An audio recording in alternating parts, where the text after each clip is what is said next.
ESL Weekly Cup, number 93, where I'm not joined by Chronic Gamer. Instead, I'm joined by Kira. Am I saying your name wrong still? No, it's actually all right. You're getting better at that. Kira. Do you say it? Kurer. Kira. It's German, you have to pronounce it like... like you're doing? Yes. Anyway, before I embarrass myself further, welcome to the ESL Weekly Cup, guys. It's good to see you today. Yes, I'll put the name of the playlist. It's on YouTube as well, by the way, so you can just look it up. It's just called Such a Doctor, and if you do that, then you'll see it's called Schmacked Such a Doctor, so you can look that up there. So, the thing on the left is his character's head put on top of a man wearing a shirt and tie, eating a donut? It's actually a croissant. It is a croissant. I sent you this actually as a joke. I haven't thought that you would implement that, but I'm really fine with that. I'm comfortable with that as a representation. That's what you wanted to do! I'm so sorry! I'm completely okay with that. That's hilarious. I think it's brilliant. A cactus donut. A cactus eating a donut. Okay. And that makes complete sense to me. But I didn't even question it. I was just like, you're kind of random sometimes.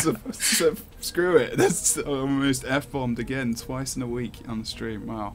Okay, so what we're going for. So you're well today, I assume, eating your croissant. I'm completely fine. I'm sitting here eating my croissant like a snob, drinking some Alonian wine as usual, and I'm ready to go. How are you, Jebro? Yeah, I'm good, man. I'm very good. Had a tiring day, but otherwise I'm fantastic. Hope everyone in the chat is also very well. If you do exclamation mark brackets, you can find out what the brackets are as well. It may look smart, but you don't want to know what I'm wearing below. Anyway, that's important right now, because it's the ESL Random Cup. I really need to change the title. We're going to go into game, and we are going to see exactly who we've got playing. And the reason the scoreboard isn't up is because I wasn't 100% sure who was going to be here. I actually thought it was going to be Wiggy's Wicked Wang Gang, so I'm glad I didn't fill that in. So it's going to be Buff, Ellie, K, thanks, bye. So we'll put K, thanks, bye. Delicious, correct? Sorry? Versus vicious but delicious. Yes, that's it. I'm going to put vicious in the scoreboard though, because that looks better. So we are going to go through these builds. Hopefully we're not going to take too long, because I don't think we need to, because there's seemingly a lot of Ellies on this team, so we need to ask them to join up. Teams, please, builds. So, as you know, guys, obviously we have this process of going through stuff, and you can see what I'm chatting about as well. But we saw K Thanks Bye playing on the ESL Go4 Guild Wars 2 Cup on Sunday. They took a game off TCG, actually. They were playing 5 Elementalists, and then they played 4 Elementalists and a Thief, which, you know, just skyrocketed their survival and gameplay as well. We're going to have to see what happens on this map and whether or not that's going to be indeed the case, but we are going to go through the blue team's builds. Do you want to go through the builds on the blue team, dude? Yeah, sure, why not? First off, we have the Zuik, who's going for Double Dagger Celestial Elementalist, as usual, with Sigil of Leeching and Energy. Holbrock as a rune. Specialization is Arcane, Water, and Fire. Seems quite meta to me. Then we have this Tayskin. Tiskin. Yeah. Okay, yeah. Alright. It took me a while to say his name, don't worry. Blue used to call him Fistikin. Alright. So you're alright. Going for the usual meta build on Engineer, but going for the Elixir trade line, which features the Elixir Elite and I think Elixir B as additional utility. And he went also for Marauder, so a bit more offensive, also accompanied by Rune of Pact to give him edge on extra damage as well. Then we have guns and tools. We have the soldier variant of that, not going for the elixir variant, obviously, packing in the mortar and slick shoes for additional C. Then we have our trusty Guardian, going for Marauder's Amulet, quite offensive with a bit of a backing. That's Scepter and Focus with Greatsword. Remediations, the usual Elite skill, going for Valor, Virtues and Heal.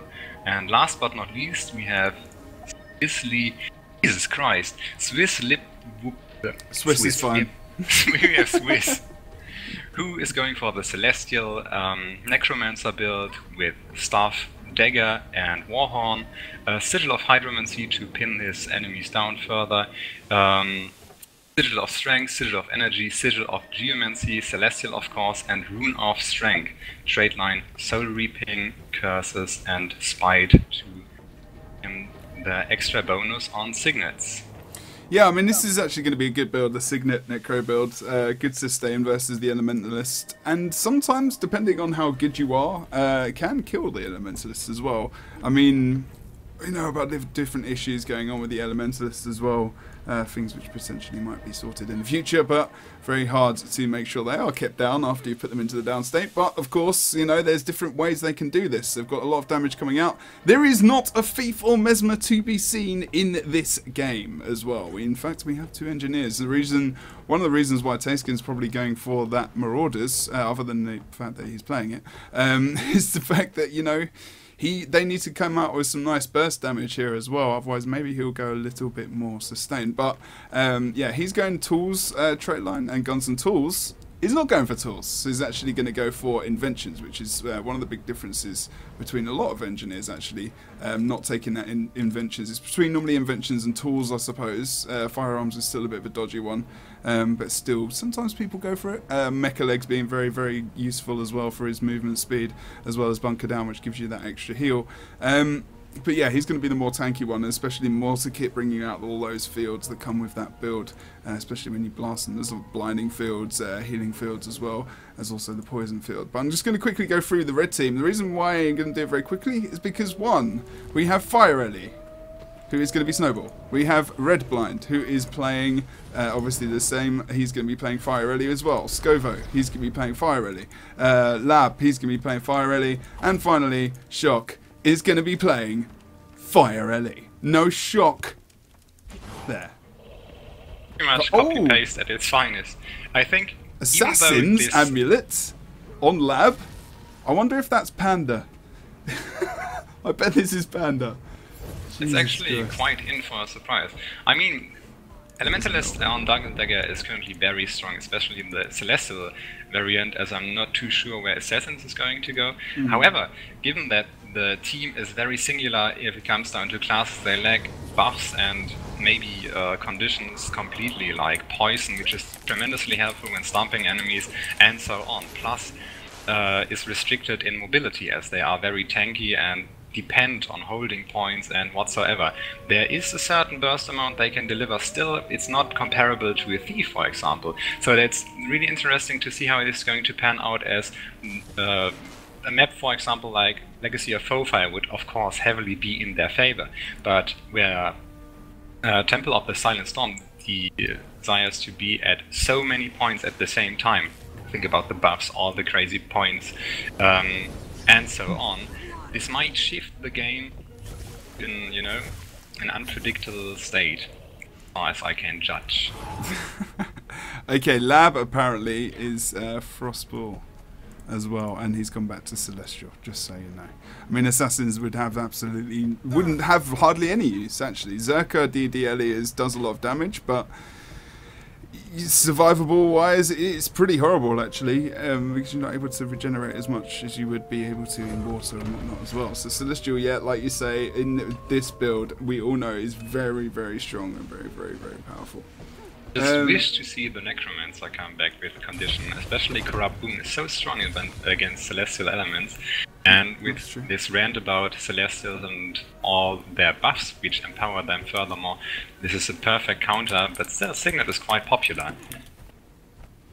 Yeah, oh my good lord. I mean, we see, I mean, if I played on NA the other day, in fact, and literally I walked into 2 or 3 Signet Necros in the game, and because I never really played versus them that much, you know, it's difficult to take into account. So Kira is going to go through the splits for us on this first map, Temple of the Science Storm. Map voting is in effect. Hold on to your point. Go through these splits, Neil, buddy.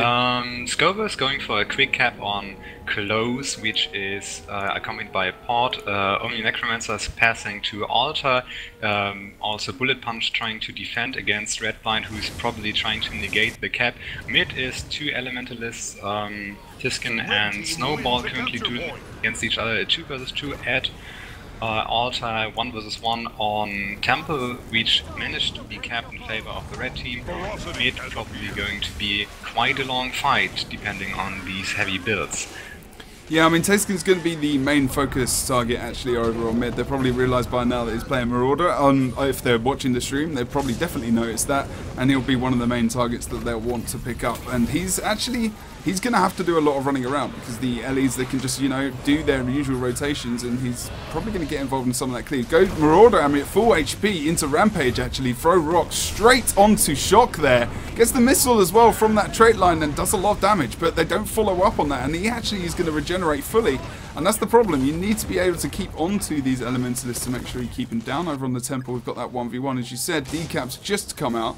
Red team have been able, well, have lost the caps there. And we are going to see the Necro slowly going down here. He's very low himself. We're going to see some regeneration coming out. But also, Bullet Punch not able to get over towards him. We're actually going to see Plaguefall coming out from Swiss at very low HP, which is extremely risky.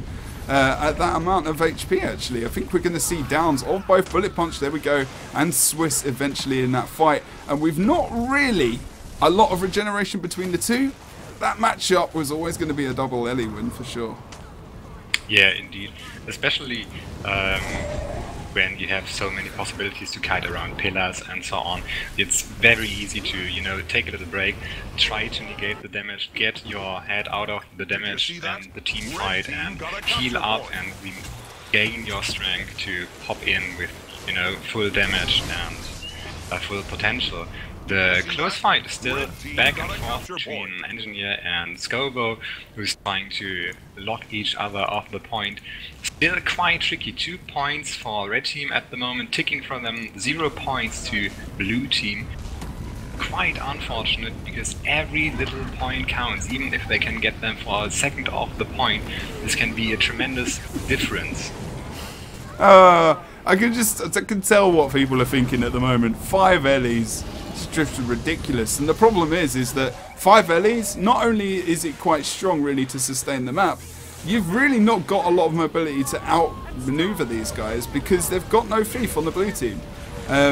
And to be honest, if that was the case, they'd probably be having a bit of a better deal right now, but they do not have a thief, and that's going to be one of the main issues that they have. Not able to get a kill, let alone a cap on the board at the moment. 100 points hit by the red team versus the 0-4 blue Vicious at the moment over on the Temple. Now this Soldiers build can sustain very well against an Elementalist, but when you get +1, he's going to be screwed over, so he's going to jump into the downstate there. Not willingly though. Blue team will grab their first cap of the day, getting that cap over on the altar of course. Red team might decide that they just need to leave that fight, because as soon as blue team have got a cap, it might take them a while to indeed pick that up. We are going to see Stillness popping up as well, as we see an Elementalist on the red team, i.e. Snowball, trying to go for that cap as well. We've got many updrafts here, so we've got to be careful on the sides, and they do get taken off indeed. I'm not sure I actually missed that. I'm not sure if we actually saw an updraft coming out there, but Punch is going to jump into mid to make sure that Stillness is going to be disturbed. Even though they lack a lot of mobility due to the thief which is absent, they can still use this to their advantage, as the red team has to take care of 4 points in total. Still, Shoke is going for the altar, even though the buff goes to the blue team, so they get a 2 cap for a brief time. However, they're trying to outmaneuver them by outmanning them simply to the presence on close, but Scope is not really having a hard time to sustain the damage for this close time, since another Elementalist is coming to the rescue, and it's not really a good setup for them at the current moment, as they have no possibility to negate either the buffs which make this build so very strong, or counter them by mobility due to the lack of classes which can bring that to the fight. If you observe classes like the Guardian, Bullet Punch, going in for his damage, he actually is able to land it perfectly, can free cast and so on, but the sustain is simply so strong, the healing coming from all the elementalists is so tremendous that it gets negated over the course of the time, and even if it gets a bit too tough, they can simply pull out the lightning flash and regain their strength again. Yeah, exactly, that's exactly it. There's too much that comes out from these builds, which, you know, especially if you've got 2 on a point, you almost might as well give up unless you're like 3v2ing. And again, you know, Bullet Punch, even though it's not getting directly focused, is still having quite a few problems. It's still alive, you know, doing a good job, and they might actually be able to get a kill here on the red team as they do get feared, and also waiting for his damage to come out. But 6 stacks of burn and no Condi removal means that Swiss and Bullet Punch are going to go down the road of death. And that means they're going to be obviously taken out here. They're going to lose probably mid as well fairly soon. Tayskin is trying to line of sight and use that. He's just trying to get away at the moment, as well as trying to get a kill 1v1. And we've seen Guns and Tools against Red Blind here over on the altar as well. Still got the 1 cap, but, you know, 180 points at the moment behind. And now Zurich is 1v2 at mid, and probably in the end needed to just escape out of that if he possibly could. Tranquility and also Stillness popping up in about 20 seconds. So I'm just waiting for these guys to see how they disperse around this map. And probably the split, advantage-wise, would probably go to the Elementalist team, I would say. Yeah, maybe. Although Elementalist in itself, solo performance isn't something that maybe even the Guardian could outplay by simply kiting them. So if it comes down to pinning them at above, this could be easily outdone by whoever is on the team. And especially with 5 prioritized points on the whole map, this could easily shift the possibility to go for, you know, a turnaround. And especially Temple of the Silent Storm with all their buffs is probably the best example on how to turn around a match. Still quite tricky. Yeah, I mean, at the moment, like you were talking about, the Meditation God going for a 1v1, he has actually, he just about interrupted that Tranquility, and look, he's not able to even dent the Elementalist that's really at the moment down Scovo, down at Tranquility, but he can on line of sight very well, and that's what you've got to do, and he's doing a fantastic job at it at the moment. He's able to get that third ability on the Scepter off, and using his third ability on the Greatsword as well to just get away. So that gap closer he's using to reinitialize his damage and actually get out of there as well. We are seeing the Stillness being fought over as well between the Necro and the Elementalist. I thought it was going to fall down there. And also over on the Temple, we've got the 1v1 happening as well. And and Tayskin just talks about the stream just as we soon go over there. And he gets actually thought that bottom buff Tranquility wasn't contested, but it's currently Bullet Punch in down state. Still, these guys are giving their best to sustain that, and might... I'm not sure if there's still potential for a turnaround, to be quite frankly with you, but I see so much lag in the map awareness. Midpoint is uncontested, it's free over the course of the whole match, and they put so much effort into decapping, how is the point called? Temple, righty. And the downside of capping far with so much effort is simply that you can't sustain that while the enemy team respawns simply faster. So if you fail, if you make a mistake, the backup will take way longer. It comes with a way bigger sacrifice to, you know, back you guys up. The 2 guys on a down state, Tayskin going... Yeah, that's it. I mean, Tayskin probably will actually felt that fully when he was talking about it earlier. That Tranquility, meaning they're going to get the free cap, and especially versus a 5-man LE team, getting the decap at mid was probably pretty good, to be fair. I mean, I'm probably just going off point trying to get the kills more than anything. But, you know, with the amount of cleave, look at the fire and the burning that's coming out onto this node at the moment. It's kind of ridiculous versus this comp to get anything out of it. Of course, they took a game off TCG recently as well, so, you know, a tough comp to come up against. And I think, you know, it feels like more of they're trying to prove something than anything else. And maybe in the future, we could see something coming in about class stacking if it gets to this point where one class is just too good at everything to really be legit to play in a tournament. But we'll have to wait and see. This is the ESL Weekly Cup, indeed, and run by ESL. And that's not a decision that is taken by me. So we will have to maybe have a little word about that one. But otherwise, I mean, you know, it is what it is. 5-man team. Ellie has probably taken this game. Decap happens over on the altar as well. Taskin. Elementalist certainly is a class which is a, you know, jack of all trades, especially when you go for Celestial Amulet as a choice.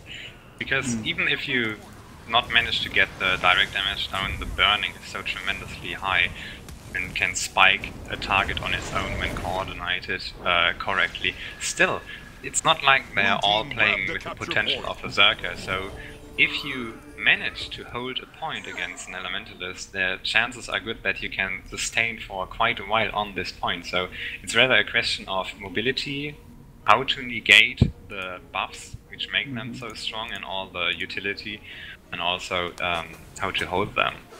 Maybe a Bunker Guardian might actually negate that. Take off the connies, give additional protection. I don't know. Let's find out how they encounter that. So, message in the chat is Buff Ellie, because that's the name of their team. Buff Ellie K Thanks Bye is the name of this team. So yeah, pretty sure there's a sarcasm in that remark, but we're not too sure. We'll have to wait and see. Yeah, I mean, it's the thing with this build, right? I mean, at the end of the day, like in a tournament like WTS, an Elementalist team like this wouldn't get. They would get far, but they wouldn't be able to win it, because, you know, we saw the TCG, of course, with the Thief and the Mesmer, of course, can take it in the end. And even with one Elementalist, still Orange Logo even beat TCG over on Sunday when they had 3 Elementalists over on that team. So really, it's who you put it in the hands of as well. But if you've got 5 pretty good players of sPvP and you give them an Elementalist, this is exactly what happens. So, unless they come up against the top team who are well practiced, which is the point I made before. Anyway, Thanks Bye have got 1 game to their name at the moment. Vicious looking to pick up 1. So we can get to a 3rd map here. Map voting today, of course, as well, in the ESL Weekly Cup, which we have every single week now when it works. That's sorry, I probably shouldn't have said that, but anyway. Yeah, we're just waiting for the guys to ready up. We're indeed going to go for 5 helis again. And now blue team has a task of choosing. Oh god. Yeah, they're definitely going to. God. But I get an idea what they are after, to be honest. I mean, I understand, and quite frankly, we see that Elementalist is very strong at the moment.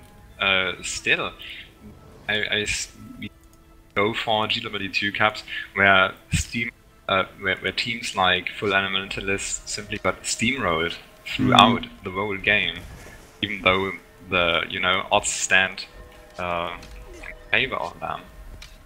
So with 2 Elementalists on their side at the moment, Guardian going to play Bunker actually, maybe. Who knows? Yeah. Shall we go over the builds quickly of the 3 guys? We can.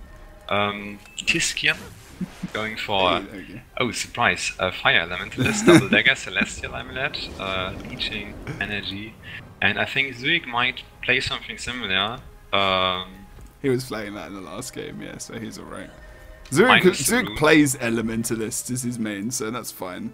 We're allowing him. I'm sorry for the mistake, but it's get quite confusing with all the Elementalists. I hope the viewership feels for me a bit with that. Still, you're all good, mate. We have the Fiery Sin going with Holdwreck, Celestial, of course, playing Fire Elementalist, and Bullet Punch. Bring a bit of color into this game. Bunker Guardian, Cleric's Amulet, Soldier Rune to remove an additional condition during his shouts, which the build is heavily based on. Stuff and base plus focus, pardon me, additional sustain. Radio. Indeed.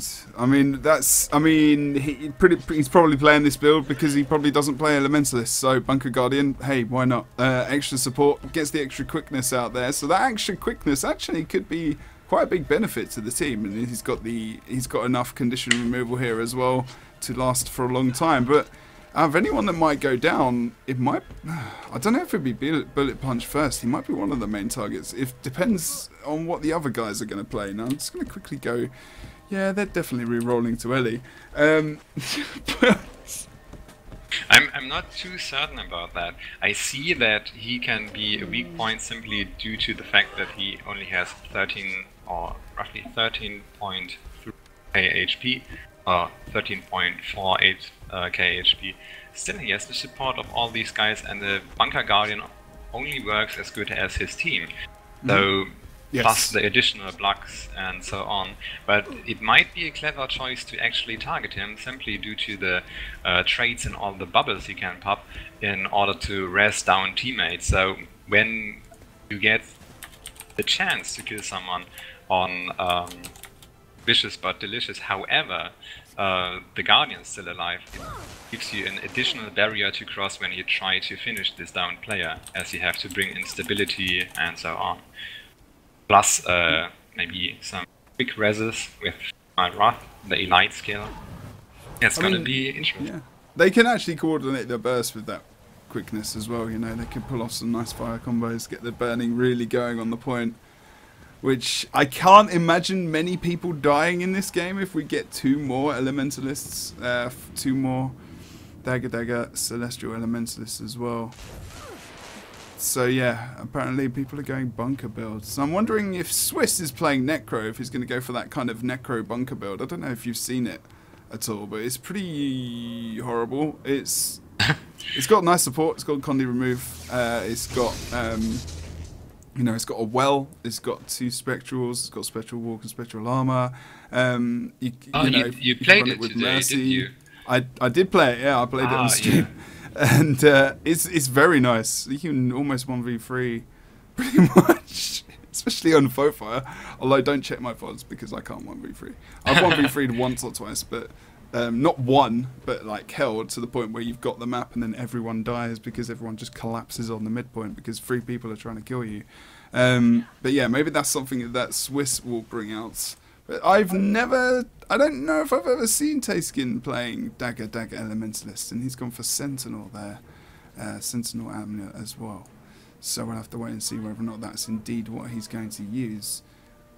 Not sure why I would go for Sentinel, but hey ho, I think the Celestial is just going to be too strong. Zurich is in Lion's Arch apparently, so these guys are going to create an Elementalist. He's probably he's got a little bit of a walk to go. He's in Lion's Arch. Do they do flights like the Zeppelin flights?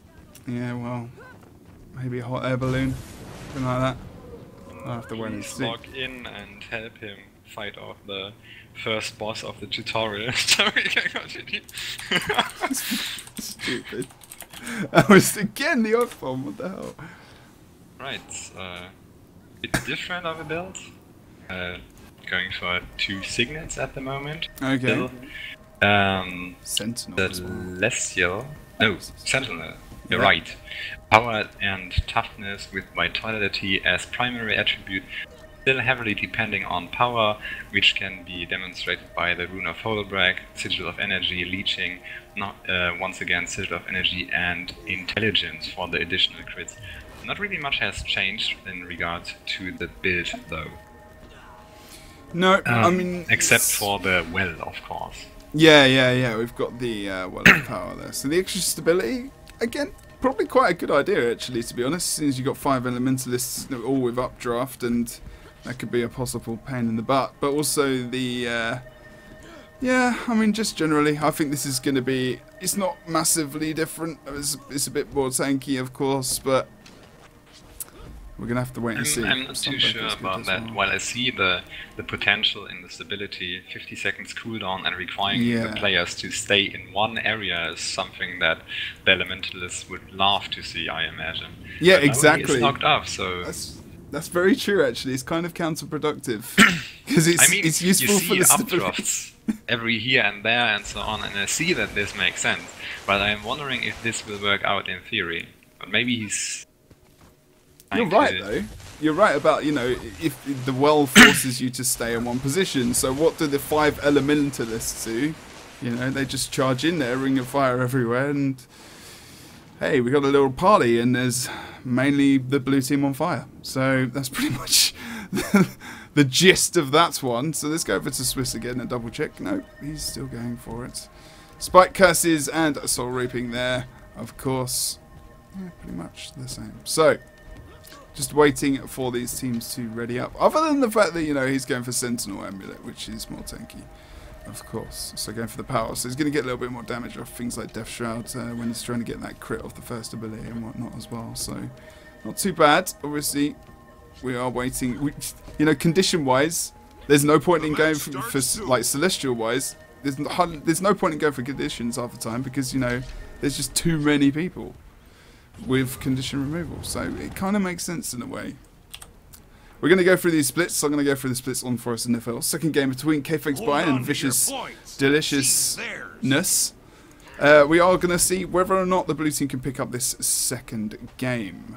Red team split as well as we come out into the map, going to the boss, actually. They want to get this over and done with very quickly. Svanir going down quite quickly when they start to build up those burning stacks, of course. No one comes in for the steal from the blue teams. We see them potentially going for a 2v1 at mid, as we see the wandering around of Fiery Sin down at the bottom of that key point there. Not moving around because they don't know where the guys are. They didn't see the movement of the boss and the engagement there. We've seen the Necro versus the Elementalist here over on the Henge as well. So, having quite a hard time. He stacked up some Death Shroud, but still wasted almost every single stun break in order to keep on point and defend against the Elementalist. Although built quite tanky, he has such a tremendous deficit in health already, trying to get the heal off and is in downstate, trying to not even a fear, although backup was probably coming in there. Now the fight is reaching out around Chieftain with 3 Elementalists from K-Thanks by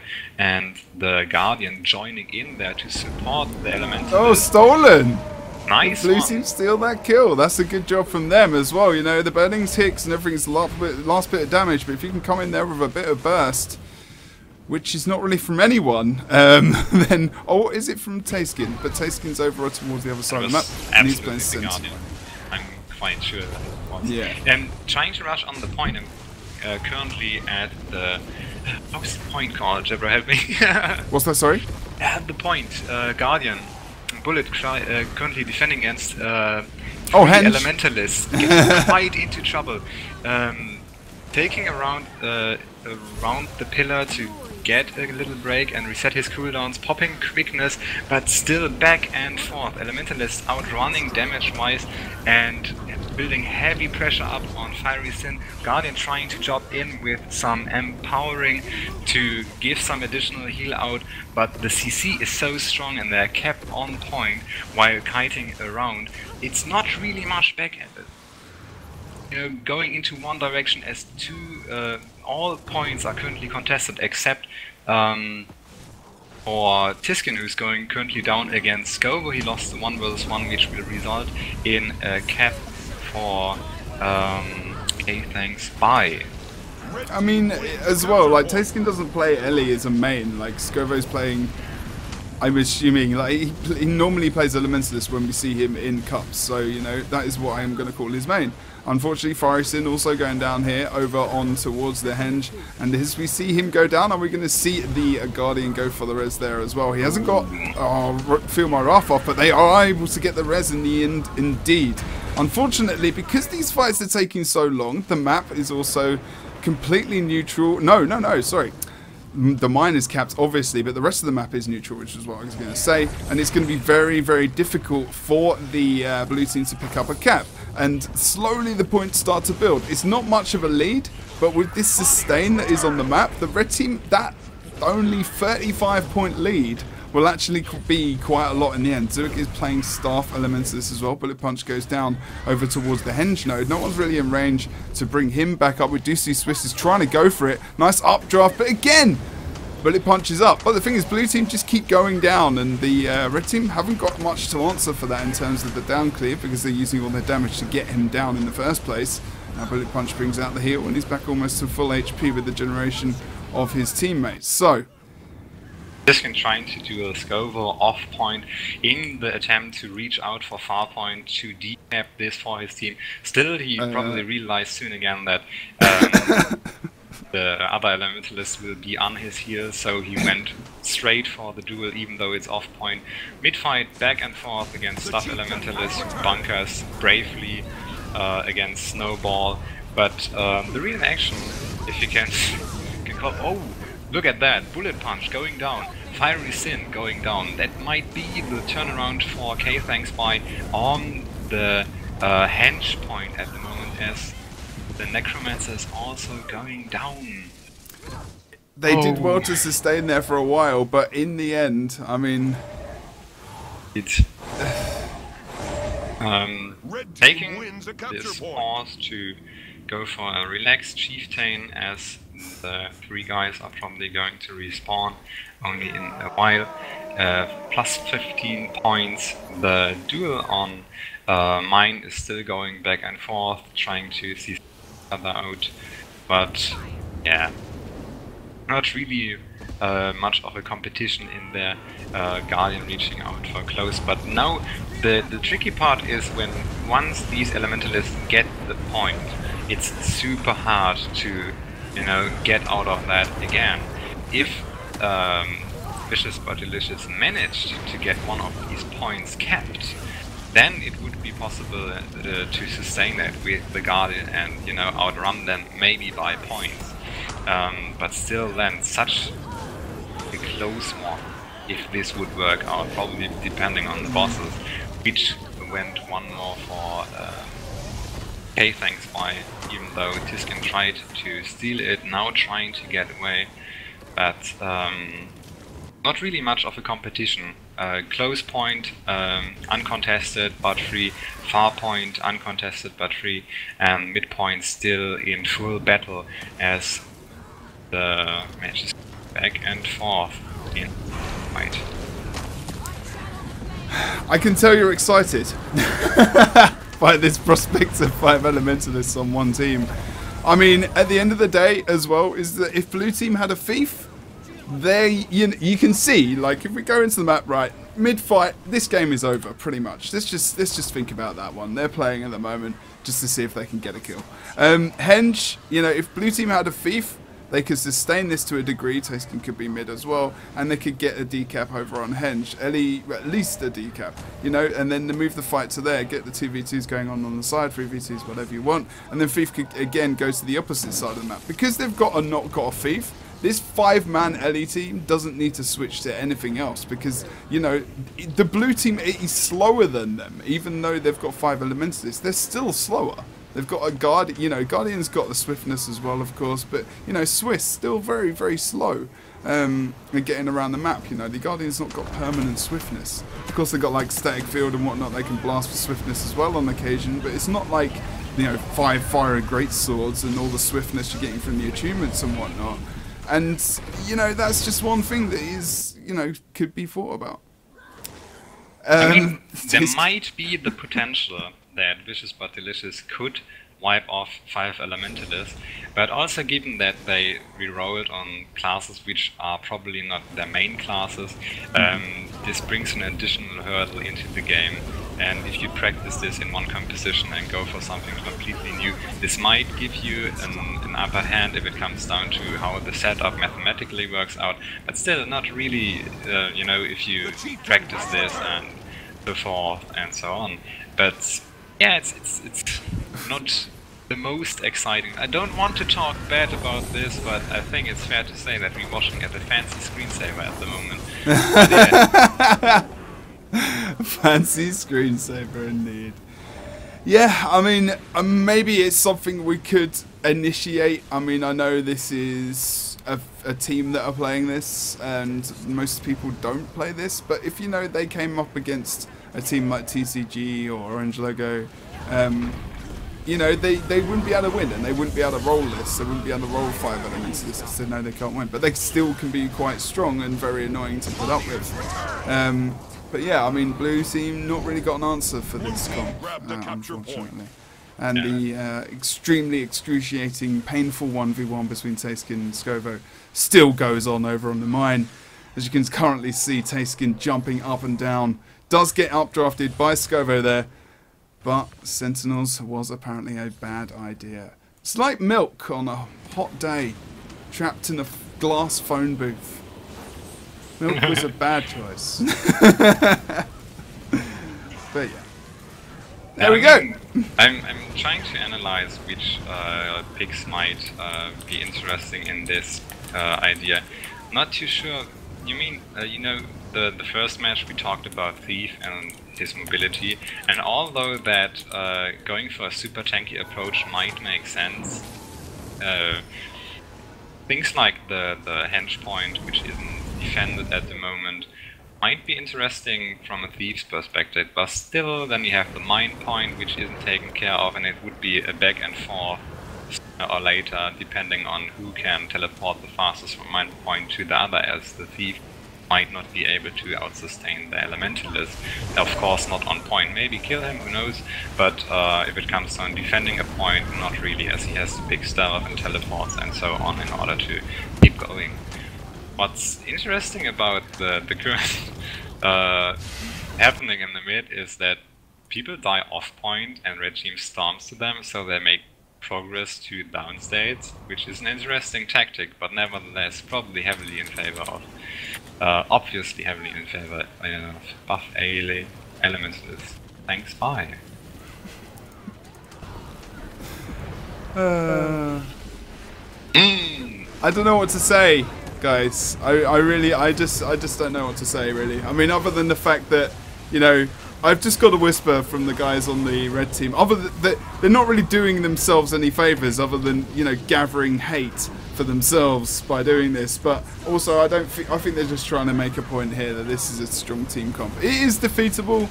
We've seen it being defeatable as well. Pretty sure a few teams could beat this, but still, you know, not really much the blue team can do to come up with an answer for this. You know, they don't play as a team massively. Consistently as well, so there's still that. There's still other things that come into effect. You know, not got a FIFA, not got a Mesmer. See, this is, you know, while that whole team fight was going on, could have got the. They needed to push 3 nodes, although that's still a very difficult thing. You know, the game's over. They're not really playing seriously or properly at the moment, and they just want to end the game very quickly. So the team's just going for the bosses now as well. Trying to pick up a cap somewhere, but blue team might get a free cap here, but 3.5 minutes. Not sure that's going to be enough time for them to come back into this game. But maybe they're thinking, oh damn, I wish I'd taken this more seriously earlier. Although I don't think that's exactly what they wanted to do. Blue team, as you can see as well, if they had got a cap or 2, it would have been difficult in the end for them to get that decap as well. But I'm just speculating and trying to spend time talking about the game, rather than moaning about the fact that there's 5 Elementalists over on the red team. You have to give to them that the sustain is simply there. They can hold the point for a long time. So the question is pretty much who gets the points the first. And when these points are established, it's so hard to get these Elementalists off, because, you know, fleeing and healing up is a matter of 2 skills. So you have to be very certain to lock these Elementalists down once you reach, or, you know, get them to a low HP point. But beyond that, you won't catch them, which is probably, although I see that the sustain versus sustain is an interesting approach, because fighting fire with fire is of course an option. Still, if you take into consideration what probably a class based on Marauder, not to say Berserker, could do, maybe deliver some damage spikes, might actually harm the Elementalists. Who knows? I actually think that Bullet Punch is doing a good job in this kind of 2v3, 2v2 situation here over on the midpoint. It's actually going quite well for them in a degree, you know. They're using line of sight to their advantage. Fiery got the res on Bullet as well before. You know, they're actually doing okay in that fight. And maybe if this game had gone a little bit differently, and maybe we didn't see them, I say give up, but it's almost, you know, it's very tough for you to be optimistic or morale building in terms of going up against 5 Elementalists, because you probably know what's going to happen if you haven't got the mobility that comes from a Mesmer and a Thief that I've said about 10-20 times probably in the last half an hour. But you know, kind of gave up early. Double dagger Elementalist. Oh. I recently enjoyed Engineer quite a lot, going for Soldier, so I'm not really in the favor of Elementalist players, obviously, for obvious reasons. But who knows? Maybe your 100th cast is coming along in a few weeks, I think. Maybe everyone's going for Turret Engineer. Old time. Yeah, what was more annoying? Was it Turret Engineer or was it Dagger Elementalist? I mean, really, let's just have that discussion right now. What was more annoying? Because I kind of feel like DD is... But, you know, I would say that because apparently I created the Turret Engineer. But, no, even though it's like, not me who created it, just made a video. Let's not remind ourselves about that. The world's only just forgotten about that, and I had to remind them, of course. Sometimes the Illuminati of GW2 meet up with Jebro once a year, and then they come up with super annoying builds, which I did. I've tried not to do that anymore. With videos. I said it out of the box. Time out, and win goes to Hey Thanks Bye. Alrighty. Indeed. So, while I try and get back the last 30 minutes of my life, no, in all fairness, you know, watching games like that, it could just kind of hit something home that maybe, you know, some things could be changed about the structure, which we can indeed talk about. But this is the ESL Weekly Cup, and we can do a little bit more stuff with this cup than we can with the Go4s and whatnot. I'm just going to bring it back to cams for a second as well. But yeah, other than that, we're just going to go straight to the final. Those guys have promised me that they're not going to play that in the final, so I hope so. Otherwise, guys, we're going to see you very soon. I'm going to grab a coffee and maybe stand up. What are you going to do, dude? Live my life, go to the bathroom, and then return with more croissants. Okay, cool. Your hand and elbow must be very tired on that chair. There's like, already a dent in the desk. I don't even know how you do that. Like, that's not a... You have to feel the burst. When I shatter or deliver a corrupt boon, I do this with passion, and then the table usually suffers from that. How you do it. That's how you deliver crits. Is that a wine glass in your hand? No, that's actually orange juice. But I recolored it so it looks actually purple, so go with grape juice then. I was gonna say, like, wine with croissants? Does that work? Yeah, I usually dip my croissants in wine. Is there any other way to eat them? Pretty much no. I mean, really. Already shocked. Okay, guys, what we're gonna do is we're gonna go away. 306 viewers. Thank you very, very much. Grandmaster, yes, don't worry about it. I will attempt to. If you're nice and good. If you're good. But other than that, guys, we're going to go to a quick break. Yeah, we'll see you soon. Right.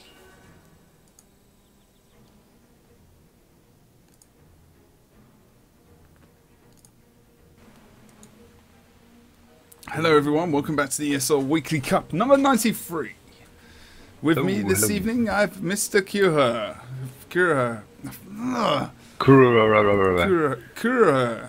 Yes! I could have put there, how do you call that in English? Umlauts, like U and Ö and Ä. Yes. Okay. Vasberg. Right. Well. So, summing up these both tense matches, one question to you, Jebro. How important do you think is the magic of the moment?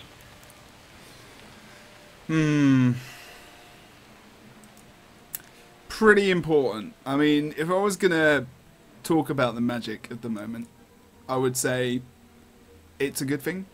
It has potential. I see it very much part of the meta. And yeah, I feel like it could go far. Indeed. Other than that, we do have to get... if they're not used to me chatting absolute bollocks, let's just say, by now, then they don't know me.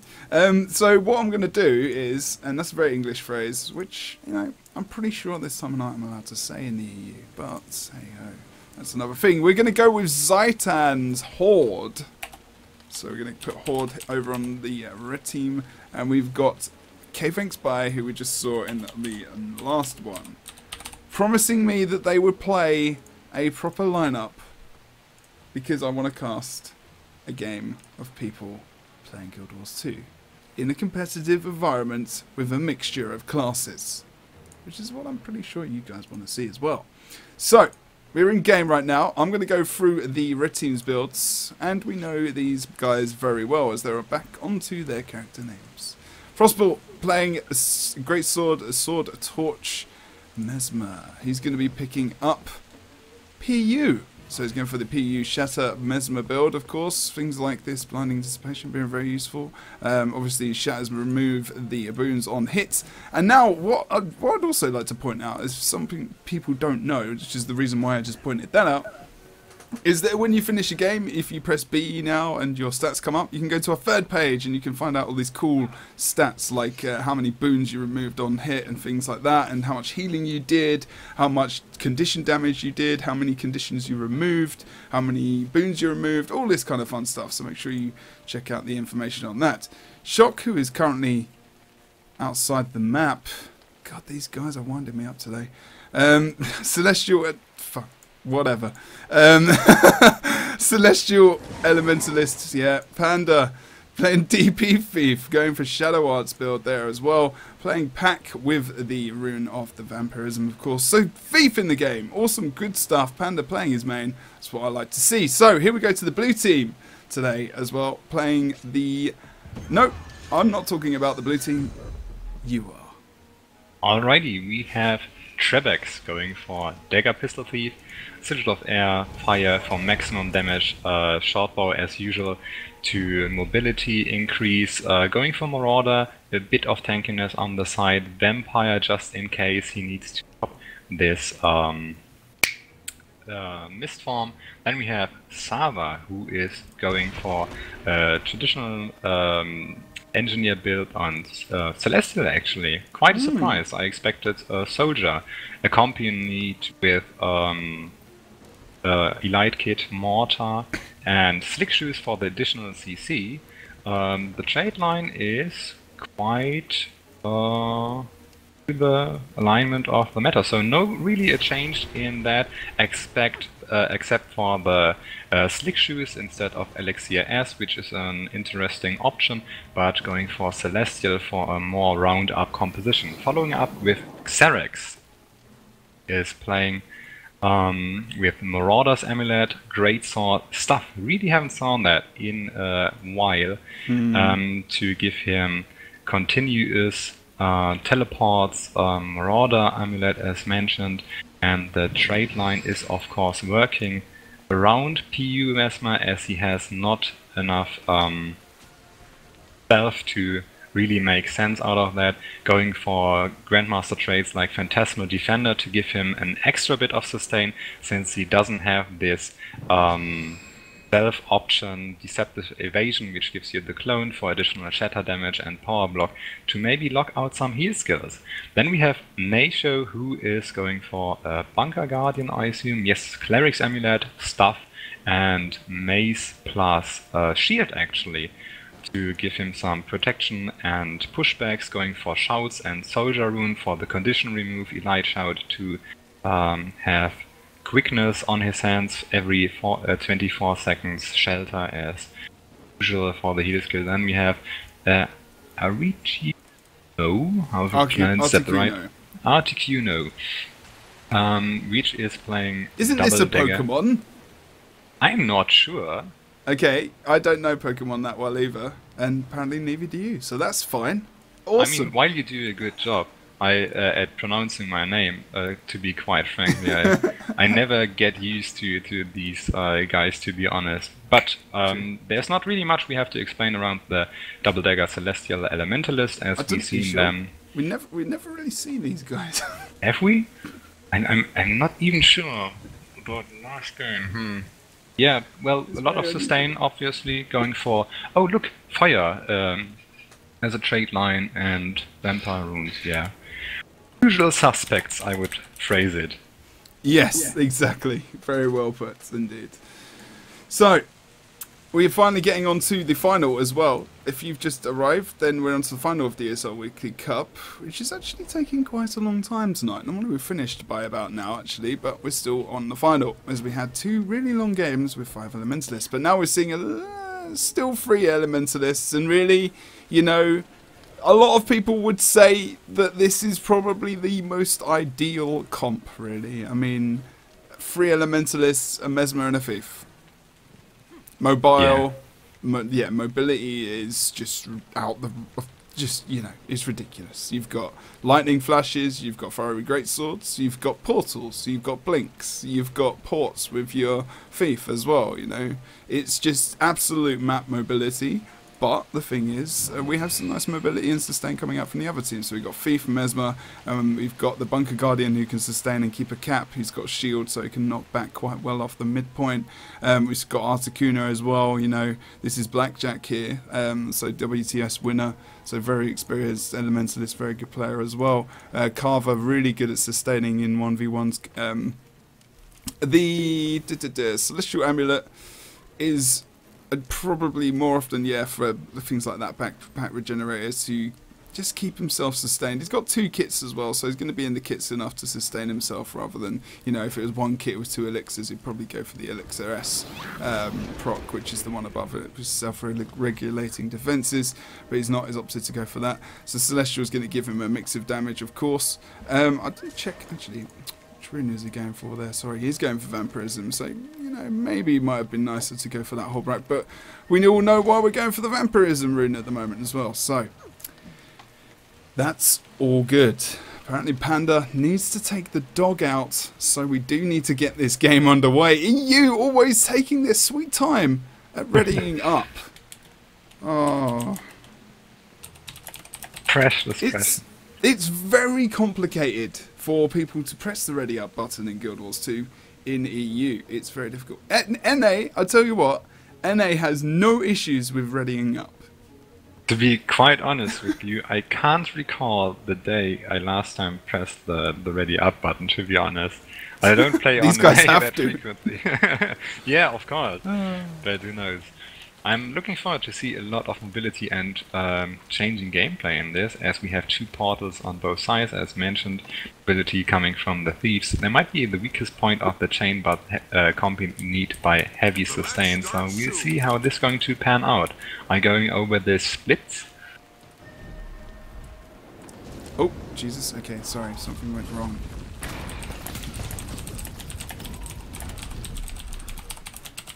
Yes, sorry, you can go over the splits. I can't send any tells or whispers out at the moment, so apologies, people trying to message me. Going for Mansion at the moment, while Frostball and Shock are going for Far, probably expecting Trebex to go there, are probably stealthed up. Mid-fight is going to be 3 members of the blue team, the Mesmer, Guardian and Engineer, storming the point against Snowball, which will now be accompanied by Xeris. Oh, and there already is the first one down. Xeris getting heavily spiked, accompanied by Naishu and Sava trying to get him up.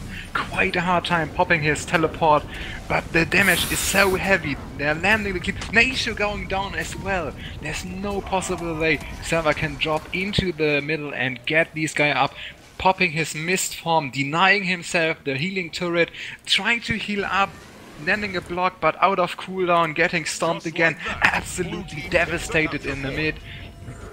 Portal stomp on the way, but failed on this occasion, heavily in favor of K-Fang Spy at the moment, although it turned out to be quite hopeful. Frostball joining now on Mansion, landing an additional Shatter, good load of damage, helping out Xovo, who is going to be surrounded by Elementalists, Guardian and another Mesmer, screaming away from the point, as they are currently having 2 points on their side, probably going for the defensive round as the time plays for them. Guardian is capping currently the close point, while Trebex actually taking the opportunity and decapping Far, getting accompanied by Shock, pulling out right away, realizing that he won't have the time or sustain in order to keep the Elementalist from decapping it, rushing into mid and turning the tables actually, while close is in their behalf, and also mid is going to Trebex, which makes it for the blue team. That's a great rotation as well from those guys, because now the Thief's got enough speed to get to mid, and then Carver, like you said, can go towards the windmill and sustain. So this is the way to out-rotate this team. Use the Thief as the decapper, put someone in that can actually sustain these fights. Zerek going down, just noting that, over towards the mansion as well. Trebek's going to come in for a cheeky res. He's already used his port though, so he's not going to be able to stealth res him, unfortunately. And Trebek's probably going to go down here if he's not careful. Has stealthed, of course, is going to have to withdraw and get the hell out. Frostball trying to pursue him there, and also Panda as well, trying to take him out here as well. So he wasn't stealth, needed to be careful there. But at the moment... Oh, yep, sorry. Thank you for pointing out the colours the wrong way around. My bad. Thank you very much. So I will switch that right now. But other than that, you know, there is a way to out-rotate these elements. This at the moment, blue team does have the 1 cap. They are still running only 3 though, so whether or not that would have mattered. But I think with the Mesmer and the Thief combination, this is a pretty good start for the blue team as well as the red. As its point score's going to start to even out a little bit now. Only about 20 points between the two. But looks like red team will pick up this windmill mode quite soon. Now, unless Carver does get decapped, doesn't happen too much. Carver is a bit of a boss on node, of course. Trebek's trying his best to get the other Thief down, getting bursted by surprise by Frostball out of nowhere with a nice shatter combo, leaving Savage with no other option to leave far, which is now going to shift the fight which happened at Windmill on midpoint, demanding the Guardian on point. Frostball already approaching with Panda. Savage doing a nice juke over here, trying to get the point decapped, popping slick shoes, all his knockbacks, pinning him down, getting decapped ready. Wow, what a nice play. The game actually shifting at mid, on the other hand, who is getting overrun by K-Thanks-By as the Guardian is going down, but not really too bright on close point, which is mentioned either, as one player was in the downside, giving them a huge load of burst damage they have to sustain. Now shifting again, trying to outfocus our Panda, the Thief of red team, but he's making a very good job at denying them that kill, while blue team actually made a nice portal play as far as I can see, getting to mid, trying to find a decap there, which is now followed by red actually. Yeah, exactly, going back to mid themselves. Zerek's now not able to get on the full decap there, unfortunately, but can now move back towards the mansion. Hopefully they can even up this fight and get a kill over here on Frostball. But I think we can see actually Zerek's being cheeky, trying to move back towards the mid and actually 1v1 Snowball. Maybe get him off point with a cheeky knockback with that great sword as well. Of course, if we can have a look back at Shock, going off node. And actually, Carver being a bit of a boss over here, over on the windmill node, able to sustain for so long, for pretty much almost the whole game almost as well. And to be fair, +1 of the Thief might be pretty useful now, as the midpoint is currently capped and needs to get some caps in favour. Trebek's a little bit sandwiched here, needs to get out of this point and just go for that +1 somewhere on the map to just give them that little edge and to actually give him some more caps, either over on this mansion point or over on the far point as well. And that means that Xerix could also reposition himself as well very, very quickly, but probably more like when they've got the portal up, and that's going to give them a little bit more mobility and ability to, snowball the map in their favour.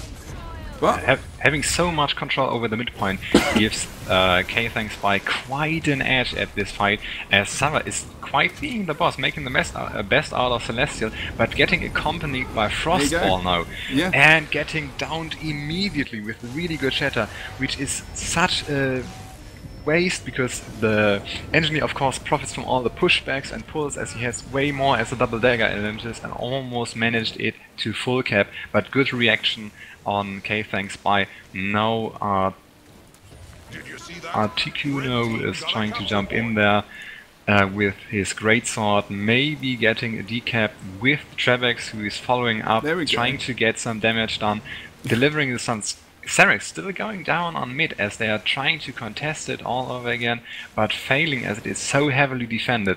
Red team pretty much playing on time to get as much points as possible out of this one as they can sustain with their tankiness. The mid, the far and close point, which is mine and windmill, quite easily. I mean, at the moment, really, what the blue team did was they lost a member and then they plus ones, which is, you know, another reason why probably Zerix went down over on the mid, other than the fact that maybe he stayed there for a little bit too long. But, you know, they moved the player into +1 position when they've got 4 men on the map. So, in the end, you know, they almost got the kill out of it. It's unfortunate they didn't. Really, they should have pushed for that kill, to be fair. But they still needed to decap, and they had Elementalists pushing to defend and regenerate him as well. So, at the end of the day, you know, then they've not gained anything for ages. Blue team do decap mid, though, as Trebex goes in this 1v1 over on the midpoint versus Panda here. So, you know, little exchange for windmill at the moment, while the fight is still going on close. I think there's not really much we can comment on, while mid is quite bursty at the moment. Trebex getting out of there, almost falling for their other thief, while they're trying to move around, not really tanky class. Articuno is trying to hold the point so that Trebex and Xerix probably are going to be able to free cast. Xerix trying to make a move on far, which will probably result in a portal play, I assume, because if he fails to get the Elementalist down or not sustaining him out, is quite a waste. Trying to get out there, followed by an Elementalist, but not really heavily paced, as he's just trying to make sure that there will be no possibility to use this portal which Xerix laid on the windmill point. Yeah, indeed. I mean, he just wants to get back there as soon as he possibly can. Have a look over on the mansion as well. Blue team needs to pick up this 2-cat quickly. Look how long we've got left in the game. 6 minutes at the moment. 2v2 happening over on the mansion now. They have got 1 tick until this point is indeed theirs, and Carver can just nip off node, and now the focus is off him, and this is just going to be stale. They need the cap, they need the decap over on the far as well. Here's Trebex, look, he's going for the +1 over versus Shock the Elementalist. Now Xerix and himself want to get this kill as quickly as possible, and while that happens, Black Jappy is just trying to kite around the mid and make sure he can hold versus the Mesmer and the Thief combination, but the Thief knows that that's what's happening, and just as Panda starts to move, Trebex actually starts to move as well, but Trebex is really looking for Panda as Panda tries to actually +1 over here, sorry, even up this fight over on the windmill and actually try and take out Xerix there. So good sustain there over on that windmill point in the end. Trebex does try to get on node. He's stealthed at the moment. He's not going to get that decap when he's been seen. We have midpoint, nothing much happening there, and Articuno only needs to step off node once to get that decap. We have seen the kills coming out on the rest of the map. Of course, Xerix going into downstate there towards the midpoint. Unfortunately, blue team not able to come back into this game at all, and with the 3 Elementalists over on the red team and also the Thief Mesmer combination, the mobility and really the sustain on this team is just keeping this game. I think it's more about the sustain in this game for this red team, even though they can be fully mobile, you know. I mean, Frostball is just being an absolute boss with his portals, he's moving very, very effectively. Blue team were trying to rotate in quite well at the beginning, but in some situations could have just +1 with that Thief a little bit better, maybe to get those fights in their favour a little bit quickly, but a little bit more quick, sorry. Yeah. Even that English is bad, sorry. But you know what I'm talking about. It's been a long day. I've just watched 5 Elementalists in a game before this. You have to do me a favour. Red team member is taken down. Frostball is taken down towards this mansion point. Little too late, unfortunately. Panda does come in for the Shadow Refuge res. We're going to see it. Scovo comes in for the res as well. Knockbacks come out from red team members. Potentially Carver tries to get a knockback, but isn't able to in the end as well. Frostball has been cleaved out here. Mansion picked up for the blue team. They need to bounce off this kill really quickly, and Scovo actually could be the next member to go down on this red team. Does get bursted there as well, so moves out with that fiery greatsword. By Trebex making the most of the situation by capping windmill, ignoring Panda on close for the so hard fight for points. Scovo was still laying there, and downside gets ignored in favor of the points, while mid is now contested. This shift from blue team trying to raid all over 1 point in order to get the maximum out of the prize, as they can deliver so much focus really worked out quite well. Still points heavily in the favor of Team Red. Scovo getting rest by Panda in order to accompany him as Sava is currently approaching the close point, which is quite unlucky as he can't really expect any support soon from mid as the fight is very intense over there. Yeah, Time Warp comes over on the mid as well. We do have Portal down. We've not seen really many of these portals being, Time Warps getting used effectively as well, because there's still a lot of sustain over on the blue team as well. But Frostball, because of that, does actually stealth and port out again. Another easy mid decap there. And that's definitely going to be a game here. I mean, the chances of them coming back were very slim anyway in the first place. Whether or not it was possible anyway is also debatable, especially while they have that mansion cap. So after blue team won that fight over towards the mansion, again, another easy decap. And that's where, you know, the Mesmer Thief combination, very dangerous, especially when you've got that portal as well. And showing that they can indeed play and defeat teams by not using the 5 elementalists combination, of course. But there's still a lot of good plays on both sides, especially the portal plays were insane. Because even if you don't use the portal and simply put a portal at Windmill, for example, so that you have the possibility to come back, you can either, you know, go away from there, giving them the potential, or stay there, which, in all honesty, crowd controls the player who has to stay on there for, you know, no reason, because there's no fight going on for such a long duration. Because if he gets to midpoint and tries to make something useful, he will have to probably sacrifice the windmill if the Mesmer caught him doing that. Indeed, my friend, indeed. Look, Articuno's trying to maintain that 1v2 over towards the windmill just to keep the points sustained, but no one is in range. He's just trying to hold the map as best as he can. Like, they're not giving up at all, which is great, because they, you know, they want to come into a next game. And unfortunately, you know, we have 7 teams, so there won't be any gem winners tonight anyway. But it's nice to see that these guys are playing quite seriously in the final, because they really, you know, they need to as well with the upcoming season and everything that's going on with that. We do need to see that kind of play coming out and the consistency of that happening. Unfortunately, Trebax are not able to get that decap in the end. Frostball did come through that portal successfully, drops into Vapor form there as well as he moves off to try and regenerate himself with that Shadow Refuge. See Xerix on the side of the point as well, having a couple of issues as Frostball comes into the node as well and forces him away. NATO's still on node. He's the only one on node. Probably not. He's just waiting for people to come in to that situation. And now this is a good thing to do. If we have a look now, Trebax again going for the decap, which means NATO can go and sit on that point. Trebax can then port out. But that's kind of probably one of the ways you could do it. I mean, Articuno being the better person to do that, which is something we saw earlier in the game as well, right at the beginning. The Thief getting the decap, then someone more sustainable moving on point. That was Carver, sorry, over towards that point as well. So he's doing a nice phase retreat there as well, over towards that midpoint. That's pretty much the end of the game. Slow game as well. And actually, we aren't going to hit 500 points. We're going to hit 497 for Horde. Sorry. What a cliffhanger. 4K thanks by it. And I've still got the teams on the wrong side, so my apologies. I didn't press the switch button. Oh, good lord. It was on the wrong side. The red team, and Titan applies for blue. You wandered. Oopsies. That's interesting.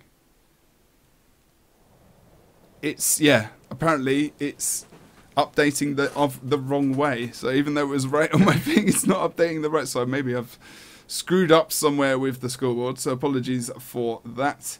Okay, thanks by indeed taking that first game. So, no.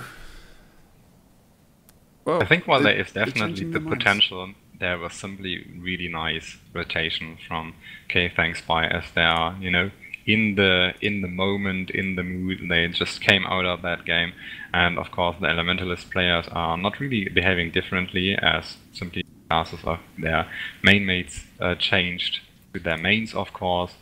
But who knows?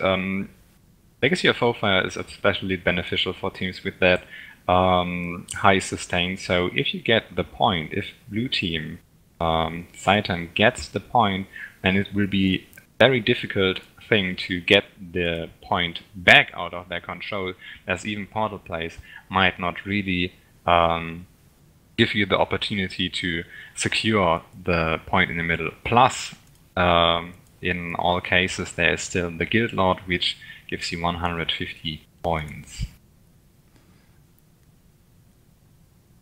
Okay, I'm just wondering what's going to happen.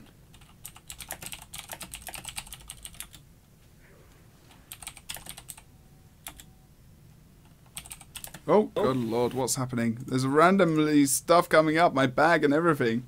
Oh, you saw my mess. You saw my mess. Oh, okay, it's mainly because I'm typing to someone who's saying that we might see something I don't want to see. Please, no. I'm now officially confused. Let's see. Payfang Spy actually going for an additional Elementalist now with 4 Elementalists. Guardians logging off as well. It might look like 5 Elementalists in total.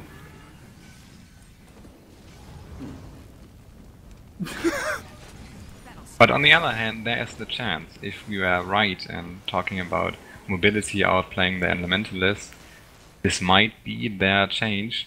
Still, they have to be in the favor of this 150 points, which give them the difference, as the midpoint will be heavily contested by the Elementalists, which have simply more sustain. Yeah, they're going to go for a thief though, aren't they? Yeah. Going to go for a thief.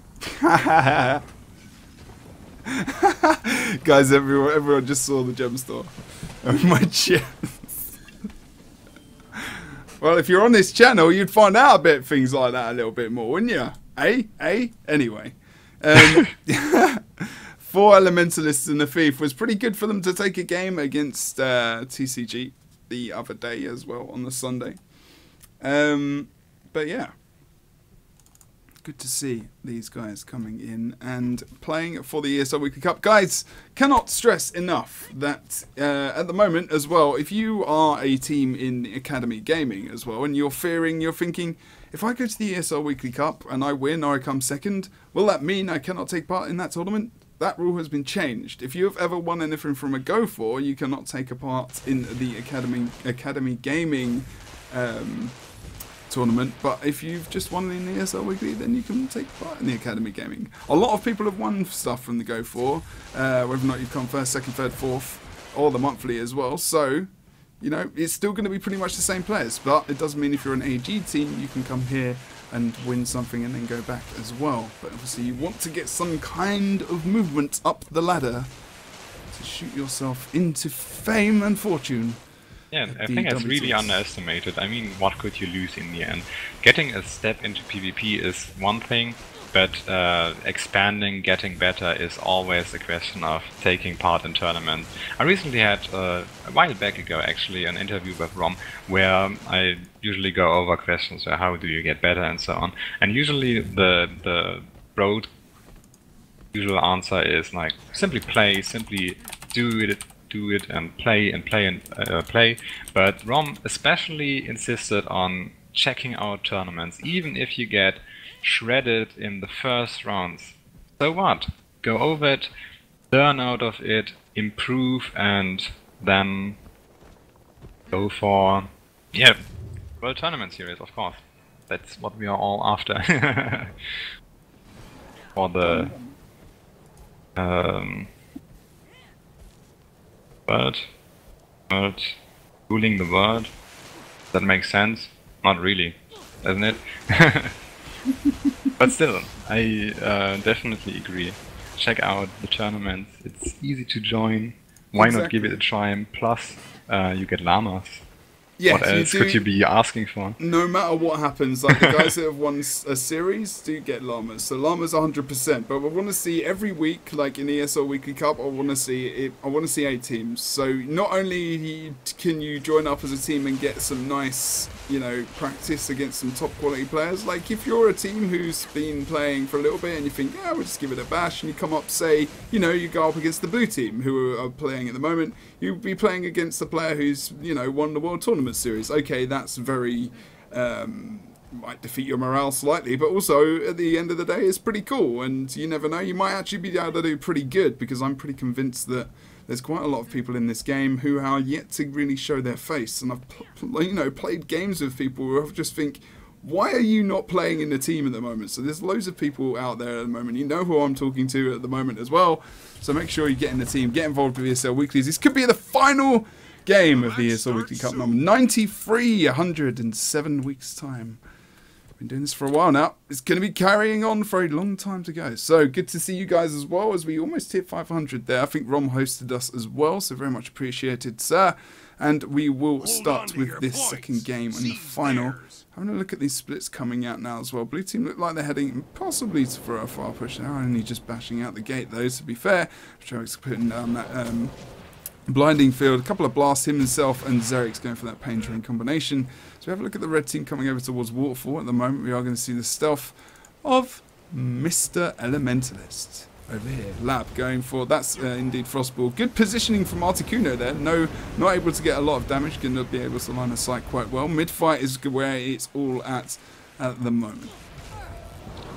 Yeah, going back and forth, trying to land quite a burst on Xerix as the thief initiated on this. Need to pull out as he get some damage back in between. While Trevex is quite in trouble as he has this large burning stack, trying to get out there, not able to stealth, need to pop his Shadow Refugee and distract himself from the team fight to regain his strength, while the action is still going out and Naishu is holding bravely out while no one is really in the position to assist him. The fight is shifting slightly to the south of the map, as the teammates Xerix and Trevex are trying to make a move into there, while Sly crazily dropping in HP. Xerix on the brink of life, getting up there with a nice teleport, popping his... that was unfortunate. No scoped out of the stealth, trying to get rest with the quickest rest, getting up, trying to heal up, probably getting out of there, but it's so dense pressure he has to counter. Trebex going down as well, and the mid fight is heavily shifting towards the red team as Nacio is now down too. Xerix trying to deliver some damage, trying to get out there, making some moves, popping the mower, not giving up. He needs to go. He needs to leave. Like, he needed to leave. As soon as NATO went down, they needed to leave straight away. I know he's trying to keep something going over a midpoint, possibly just kiting a little tiny bit, but, you know, at the end of the day, when NATO's dead, that fight is well and truly done and dusted, so needed to move a little tiny bit quickly there. If he could have possibly done that, it was a little bit difficult, of course, having various members of the red team there as well. Carver now in a 1v2 situation versus Thief and Elementalist. Obviously, that's painful as it is, but now we are going to see the arrival as well of Trebex here, so good +1 from him actually to make sure that Carver can potentially get away here. Puts down that turret as well to give himself some more healing and regeneration, gets the blasts off as well.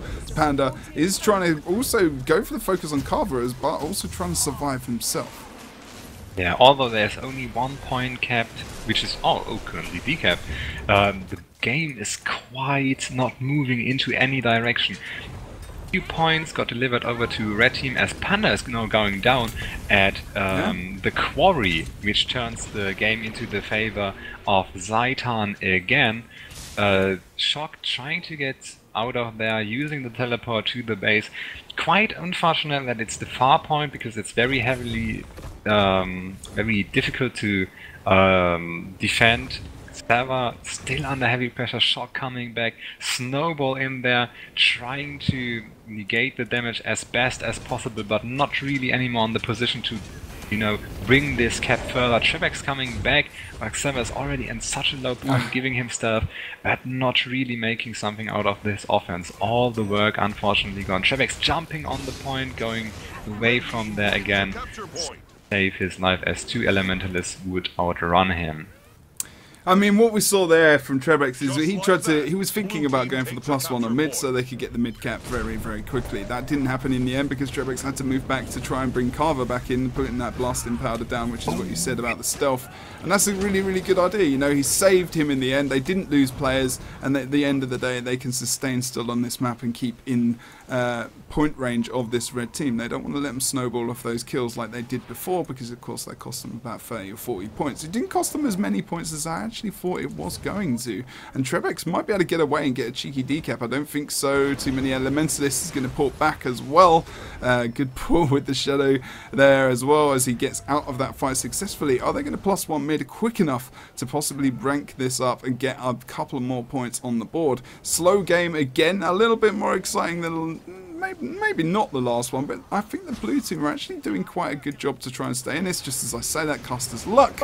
Of course, Trebex is going to go down on the side with Carver trying to go in for that res, trying to pick up a different angle there. Carver gives up in the end, too much burning for his liking. He's going to use that super speed to get away and dodging potentially the updraft, but isn't able to in the end. 6 shoes aren't going to be enough to keep him safe there, and he's going to have to pull out the Cook Shield block to make sure that he's going to be able to sustain himself and get out of that fight.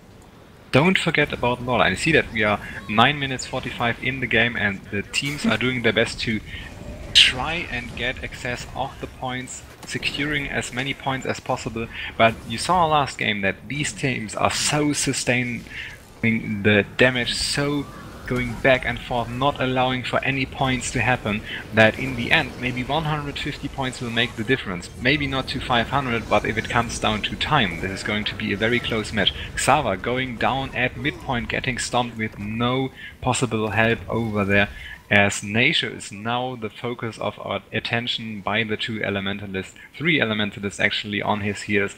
Panda is going for a stealth decap for Waterfall. No, he's thinking about it, pardon me. He wants to get the +1 on Xerix here to get the kill. Xerix doesn't know where he is. He's going to be able to get a lot of damage out onto Xerix. Of course, pulls out the Distort and also gets the stealth off. So good job from him to survive that. Puts down Chaos Storm, which is going to put a little bit of distance between himself, the Thief, and the Elementalist. But he's really caught here. Scovo really answered that call well. We see the Blinding Powder coming out from Trebex. Really helps him to escape. But Xerix does go back through the portal. Good job from him. Is he going to go back through it? He needs to. He's got Blink, ports through, but does succumb right on the edge of that ring of fire there. And NATO tries to go for the raise. Nice updraft as well from the guys of the red team. So the good combinations. I mean, in all honesty, you know, they're playing 4 Elementalists, but still they using their abilities at really pinnacle times, and they're able to pick up these kills against some top guys as well. Trebex as well comes in for the stealth res, not able to get it. Nice updraft, and the inevitability of that as his healing was rating quite high, and NATO can't stop. Sama is getting a decap on mine, although getting the res up on Nation, really nice play, risking the midpoint to get capped due to his stealth, getting him up still. Both teams are taking care of their side nodes, and they were raw X, because all these points are so important if you can make a +150 difference, while it's currently counting into the favor of actually no one, as the Waterfall got capped. Mine is now again in favor of K-Thanks by as Xerax is dueling Lapsov, making the best out of the situation to try and deny him the cap on there. Getting accompanied by don't get this name right, Articuno, sorry, and landing as much burst support, 30% health, trying to outrun, but getting has to give up the node again to the blue team, while Trebex is getting the mine node. Decap. No!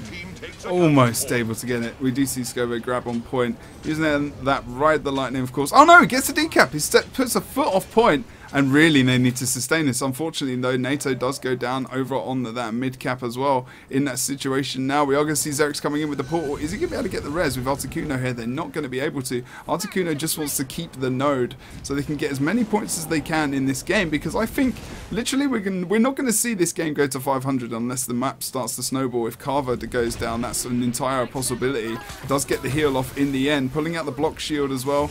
Good combination from Carver, knowing those cooldowns when they're going to be available. Xerix goes down mid as well. He was just trying to sustain that for as long as possible. Does get the port off, able to sustain for a little bit longer, but Carver comes through, trying to survive. Trebex down stated as well, and Articuno is kind of left on his own to try and keep this map sustained. 1 cap at the moment. Now, if they can hold these points, this point difference for the rest of the game, they might be able to get a cheeky portal Lord Rush going, but they're not going to be able to keep anything, and they might actually get free capped here, which definitely would be a snowball in the favour of this red team.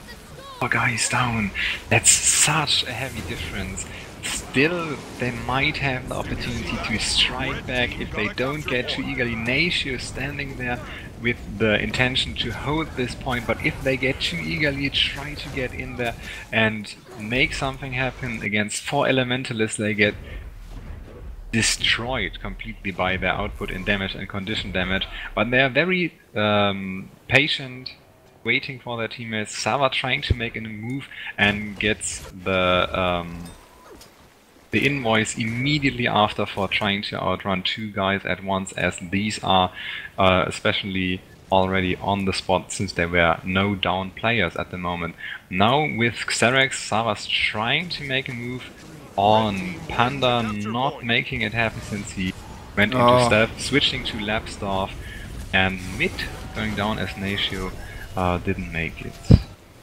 This is where it's almost impossible for blue team to do anything about this. I mean, they need to almost collapse onto one node to force red to just move into one area of the map so Xerax or Trebex can get away and try and get a decap, but really, no, this is a horrible point in the game for these guys. Xerax is trying to survive here as well. Trebex, unfortunately in this game, doesn't have many going places. Down at Windmill against Xerax, who's also down there. No, getting the rest up, and Lapsdorf. Xerax not too well after all, which is now followed by Burst. Oh no, we see shot go down as well, but Xerax is close to being... Oh no, res! Power res from NATO goes for the Feel My Wrath. We're going to see Xerax... Oh my god, he's so close to getting up. Come on, he's going to get up. Guys, put in chat, let's cheer for the blue team to come back into this damn game and show these Elementalists that we're not happy seeing this. Come on guys, let's move, let's push forward. Carver's going to get up the res here. Let's see them win this team fight. I think I'm pretty much up for this at the moment. He does get back up as well, and they've got the decap here over on this waterfall. Still, Trebex is trying to get something across the other side of the map, not able to. But blue team are sustaining here on this other side of the map. Hashtag Horde. Hashtag Horde, I say. Oh man, the thing is, 3 points can't, you know, there's no team that can sustain defense of 3 points at once, which is why you see Windmill decap, Snowball currently going down, trying to let as much cleave as possible. Snow up again. Shock, pardon me, is quite near there. You see the cleave going down on there, one after another. Go for a Lord Rush. Oh man. Red team going for the Lord Rush here. 2 decap, mid still defender. They're taking care of them points as if they were raw eggs, but now the question is how they will sustain or keep the red team from simply steamrolling over them. Shook in pretty much a lot of trouble trying to outrun Sava as he's super low on HP. Sava trying to make some damage happen, but drawing the attention of the thief on him in order to keep the thief off the wheels of the guild lord. I'm just thinking, what's this NPC doing right here? He's just wandering around, stopping. He's not even attacking anyone. What's going on with him? He's emotional at the moment. He's not feeling it. He doesn't want to get involved against the 4 Elementalists. He's just like, yeah, I've had enough of this. I'm going home. Anyway, 2 side points. If they do contest this and get the decap mid, they can maybe come back. 150 points, full HP. 350. If they now can make it happen to kill the enemy lord, this game would turn into their direction straight away. Trip cap currently going on for the blue team. Trebex probably not going to make it against Snowball. Still approaching, just trying to hold the point. He's going for it. Look. Xerax is ready for a port. I fear this is going to be a bit too late in the too early in the day. 1 minute 30. 1 minute 30, yeah. I mean, they've got to get caps on the board. 150 from this point won't take them ahead. They need another cap. They can't get any decaps on this map. There is no chance for them to come back. But the hype is real. Boss, the Blue Lord, is also being attacked very slowly. He is back up to 50% HP. Goes down to about 30, 25. He's going to probably go down here. I don't think they've got enough sustain to hold the boss up. Blue Lord down to 10%, 5%. Not enough healing left. And NATO goes down, so does the Lord. And that is the red team. K-Thanks by... Well, fairly K-Thanks by taking the win in this ESL Weekly Cup number 93. I wish they had tried to go for the Lord. Even though they wouldn't make it to 500 points, there might be the slight possibility to simply outrun them in points and then buy time, which might have given them the edge, as the team got a bit, I don't want to say arrogant, but, overcommitted is probably the way right to phrase it, to go in there, yes, Loot Lord, I mean, we are 4 elementalists anyway, and it didn't work so well. This was the time frame they needed to turn this around, but it wasn't so utilized. Still, they learned a lot out of that. I'm looking forward to see elementalists into trouble, to be quite honest. Oh, it's all good.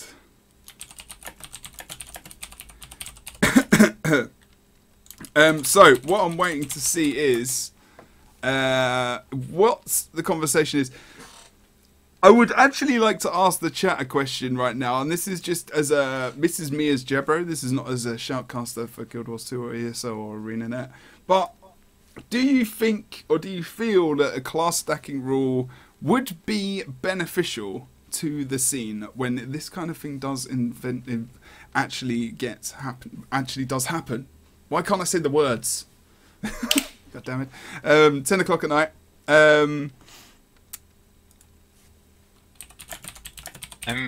The tricky part about this question is that you can't reverse that like you would do in chess. It's not about symmetry. You could, of course, go for 5 thieves, but I think it's quite obvious that this might not pan out as currently Elementalist does, as themes are very, straightforward into one direction. So this doesn't apply for every class, unfortunately. So yeah, I want to hear it. Oh, I know, Kira's cam is pretty awesome. Yeah, it's actually a live cam. Yeah, he's very still. He's very still. I worked a while for a circus where I did this, talking without moving your mouth. That's why pretty much it looks like a still image, but it took me 3 hours to set up a webcam in Heart of the Mist, which is really cool because you notice that, and I hoped for that. Many people think it's an image, but it actually is not. So thanks. Yeah, it's impressive. Not moving your mouth either. Words, how do they work? Words, I don't know. Oh, today it's been a words thing. A words thing indeed. Yeah, basically what I'm thinking about is the fact that, yes, I think 2-class stack would probably be fine. So ESL Weekly Cup, normally we have a lot of input into how it's run because they want us to have the input, so we will talk to them about that and potentially future tournaments and see how well that goes. Of course, I think 2-class stack, maximum 2 would be fine, because sometimes it's not too bad because 2 LEs I don't think is so bad as well, and we've seen 2 LE teams being defeated by 1 LE team, even 3 LE teams being defeated by 1 LE team as well. Orange Logo beating TCG over on the weekend as an example. So yeah, I mean, I think 2 or 3 max, like max 2 maybe. But there is a forum post as well, so maybe have some input on that. But I would say that post has gone up. Don't be aggressive. Just give feedback and say it would be a good idea because.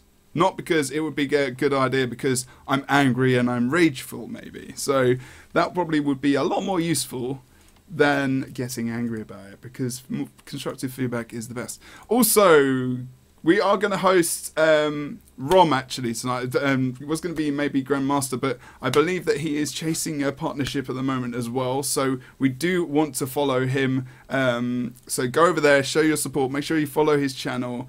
And let's get him partnered, because he's a guy in Guild Wars 2 PvP who definitely needs to get that, because he is very deserving of that. He's very entertaining, as well as the other PvPers and top tier or anyone that does stream. Try and jump in there and show your support.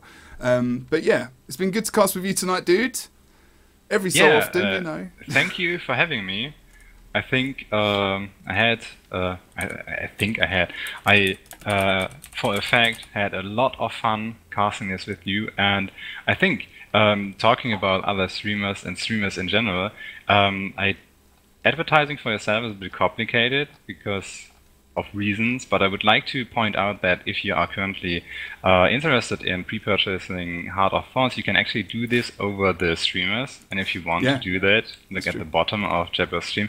He's on his way to the 100 shoutcast if it comes down to the ESL Weekly Cup. Don't count in the Go for GW2 Cup, and I want to thank you personally for going into that so regularly. I mean, everyone who uses Twitter knows that it's not a big deal to put 140 letters in there. Still, if you keep this up for years, it takes a lot of commitment, and I think that doesn't get stressed out too much. So if you are interested in pre-purchasing or just a lazy bag as I am and still need to buy it, take into consideration the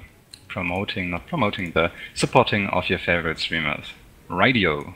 There is just to plug that even further, there is a link below if you want to do that for me, which supports me as a shoutcaster. You made it so easy for you. Come on. But I didn't even know that you were going to say that, so that's not planned. So that might see hashtag sellout Jebro. We're going to go and host Rom. We're going to go and host Rom now. Make sure you go and help this guy out. He doesn't need it. He's going to get partnered whether or not I do this or not. And yeah, if we've got some more people as well, we'll host someone else later. But thanks guys very much. See you very soon. Take care. /salute. /salute.